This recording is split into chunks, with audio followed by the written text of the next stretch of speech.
अस्सलाम वालेकुम। कालम निगार जावेद मलिक आपसे मुखातिब है। मैं इस वक्त मेरा जो कैमरा है वो आपको दिखा रहा है म्यूनसिपल कमेटी के बिल्कुल साथ, यानी आप देख सकते हैं कि जो कमेटी बाग है, कमेटी बाग के बिल्कुल अकब के अंदर आप ये देख सकते हैं कि यहाँ पर जो वाशरूम आपको नज़र आ रहे हैं, ये इनके एक अरसे से ताले लगे हुए हैं। आप ये ज़रा इसके कैमरे से ज़रा देखिए, ये एक टाइम गुजर चुका है, ये ताले लगे हुए हैं जी। इनको जंग आलू ताले हैं ये, अगर आप करीब से देखें ये जंग आलू ताले हैं। ये कब ओपन होंगे इसका कुछ अंदाज़ा नहीं है।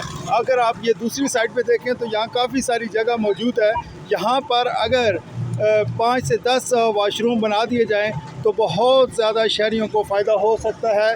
इसके साथ अगर आप गौर से देखें तो बिल्कुल चंद फरलांग के फासले पर कदीमी छप्पड़ बाज़ार है, जहाँ पे रोज़ाना हज़ारों की तादाद में लोग आते हैं, ख़वातीन आती हैं, मर्द आते हैं, बच्चे आते हैं। लेकिन यहाँ पर वाशरूम मौजूद हैं लेकिन उनको ताले लगे हुए हैं। और ताले किसने लगाए हुए हैं? ताले लगाए हुए हैं TMA ने, जिनका काम ही सफाई है, जिनका काम ही लोगों को सहूलियात फराहम करना है।